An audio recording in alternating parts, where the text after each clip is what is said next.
Alright guys, Hayzink here, welcome back to the channel for a special look at how Vega might actually be on global, okay? Now, a very big shout out to Repnol, who is a viewer of the channel, who reached out and gave me this footage and gave me like the Chinese version of the character so I could translate it and have a look at what they are like. Now, as I've got in big bold letters at the top, global kit is subject to change. But we can usually glean a little bit about what type of unit we're going to be getting when we look at these other versions, okay? Certain aspects of them might change, but generally things like, are they an AoE attacker? Are they a stage attacker? Are they a boss attacker? Things like that usually stay around about the same, so we'll be able to get enough information to kind of know what we might be in for when it comes to Vega. So we'll start off by looking at his passive, okay? So his passive, gain 20% lifesteal, immune to all damage during any skill release each time you add Weeping Blood, which is going to be some sort of a special bleed mechanic, I'm guessing a bit like Divine Bleed. Your attack and effect hit will be increased by 10% with a maximum of 10 stacks, okay? So maybe this Weeping Blood might be the equivalent of Flame that I've been hoping for. Invulnerable to controls, buffs and debuffs. I don't think we get that, to be honest. We do sometimes, but it's not very often.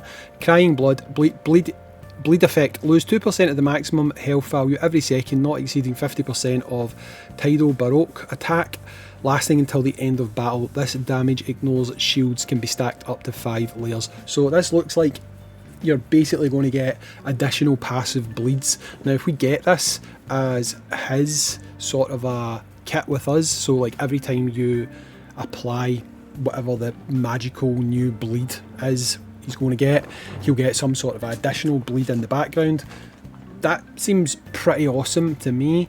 Now the way that this passive system works in China, I believe this is a little bit more like our fighting spirit rather than our passive system, okay? So this might be more along the lines of something that you need to level up, okay? I'm not sure exactly how they'll translate this to global, but in some way, shape or form, I've got a feeling that rather than being his passive, the way that it boosts damage in this way, I think this is more likely to be something along the lines of his fighting spirit.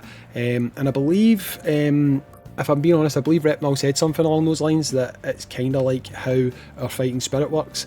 So we'll need to wait and see, but I mean, it looks decent enough to me. I'm not going to complain, so I'm just going to get rid of this and we'll move on to his super, okay? So the animation's playing on the right hand side of the screen. We'll go over what his super is. So his super's an AoE, okay? Consume 30% of current health and uses claws to slash out a bloody blade, causing 210% of the attack damage to all. Now again, I expect our numbers to be significantly higher. Enemies within a closer range will receive an additional slash, causing the same damage. Blood Blade has a 50% base probability of adding 1 layer of Weeping Blood.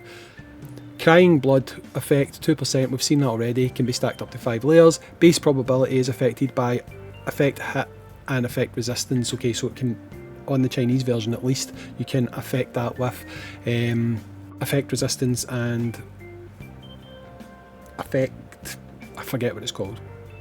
There's a name for it. I forget what it's called. There's a way you can up your chance to land effects. I cannot remember for the life of me right now what it's called. Let me see. Health consumption reduced to 20% of current health. So yeah, as you level that, if we've got this consuming health side of it, I would expect with cars, with fighting spirit, with levels, I don't think you would be consuming 30%. It would go down if we even get this consumption side of things. But his C1 is essentially going to be an AoE bleed, right? So it's going to be an area of effect bleed, and it looks like it's going to have a follow-up hit, which if you watch you can see it does do the follow-up hit to people that are closer, okay? So that is your super attack. And if we go ahead now, we can see what his C2 is going to look like. So if we look at his C2, you can see here that he's got the little dash forward, back, then slash. Consumes 30% of current HP, pierces the enemy with its claws, then returns, causing 312% of the attack damage to enemies within the range. and then adds a small scale slash causing 78% of attack damage. Each drilling strike and slashing strike has a 12% base probability of adding 1 layer of weeping blood. Now again, with us, I would expect that to be a higher chance to land, and I'm really hoping that this weeping blood might be the dream that I've been wanting, to give us an alternative. Yes, okay, I know it's not a factional unit, right, but to give us an alternative to Flameadon, or another Flameadon type unit for an additional team. This potentially could be it, because I'm seeing a lot of bleed and bleed stacking and different bleed effects. So the good thing here as well is, so far they're all area of effect, okay, they're all AoE, which means that they're going to be great for stages, great for PvP, and potentially great for bossing. It just really depends on the boss that we would be facing with this unit.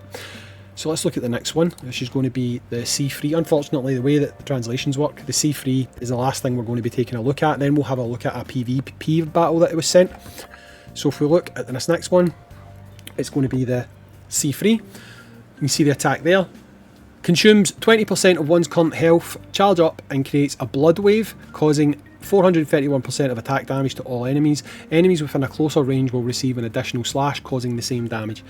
Crying blood effect, blah blah blah, like everything moves on. Now again, an AoE attack, putting in lots of these bleed effects, which is really good. Things to note, okay, things that are very important to note. All of our attack numbers are higher, right?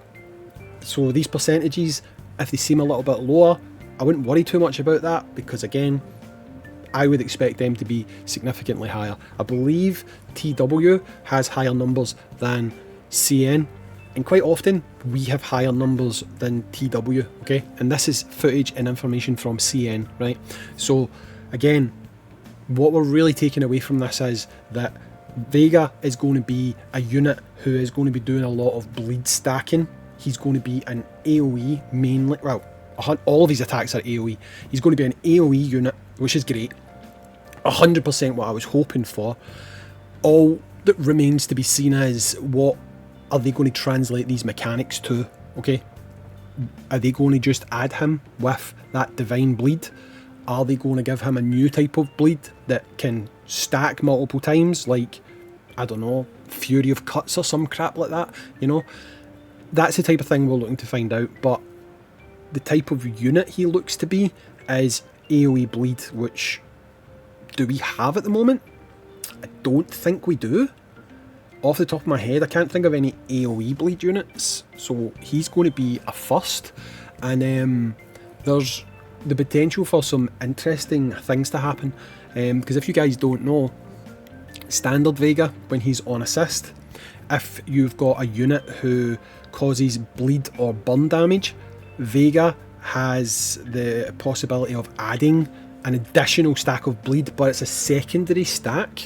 So as an assist on this character, that could be insane. Like, it could actually be insane. Along with that, I just think that we could potentially have another unit that really might make some crazy ass scaling go on with some effects, and this time it's obviously going to be bleed rather than being burn. So just to finish up, I'll have a quick look at a PvP battle that I was sent to kind of show you how he got on in a fight. Again, it's not like, you can't really take it as anything other than what it is, which is going to be an example of how the guy did in battle, right? But it gives you an idea of what he looks like on the field, right? So I'll let this play a couple of times. I'll move myself out the road so that you can kind of see what is going on here. But you can obviously see that Vega, they've gone with using Vega as the starter of the combo, as well as using his, what looked like his C2. And like, I mean, he just absolutely annihilated that team. Again, I don't know if that is standard with this guy, but you can see for yourself that he absolutely annihilates that team. Like, there is no in-betweens about it. He just completely murdered them. So that's pretty good. Now, I want to pause this. I don't know if I can pause this video actually, but I just noticed something as they were fighting there. Is that a different Elena? Like, watch when Elena comes in. She's wearing like a weird skirty thing. Maybe that's just Chinese censorship. It probably actually is Chinese censorship because she's usually got her pants or her butt showing basically. They've got her in a kind of skirty type thing. So I don't think that's a new Elena, I just think it's a different design because of China. But you can obviously see, I mean, that team that he's facing is not exactly what I would call a slouchy team, you know? It's not exactly trash, but he just like almost two-shots them, you know? Like, does his super, does his next attack, and they are essentially gone. Now if we can, I don't necessarily think we can take that as anything for global, but maybe we can. I honestly don't know. But he does look good. I mean, on paper anyway, he looks good. What's the HP like on both of those teams? They're not like vastly different. The player level is the same, so really that team, I'm assuming, isn't like vastly overpowered compared to that other team. So you can see yourself, I mean, he does certainly look like he's going to perform, and that's good. I just can't wait to see what they do with him on global, because like they could change him, they could make him a trigger unit or something, you know how they like to do these things. But even if they make him a trigger unit, he's going to be an AoE trigger unit, so it's certainly not going to be something that is going to be disappointing. But what I can kind of take away from that, in my opinion, is Vega is looking pretty nice. So for those of you curious about what he looked like, what he might do, what kind of unit he might be, hopefully we've at least answered some of that with this video. I know it's difficult because we can't necessarily always know how they are going to translate a unit, but so far they've never taken a unit and changed an AoE attack into a single target attack. They've not done that type of thing, so we do know at least that is what we can expect from this unit. He is going to be a really high stacking, by the looks of things, bleed unit who is going to function on an AoE basis, and for me that's enough to get me excited about this unit. So let me know what you think in the comments down below. As always, I've been Hayzink, I appreciate you watching, and I'll catch you all in the next video. Peace.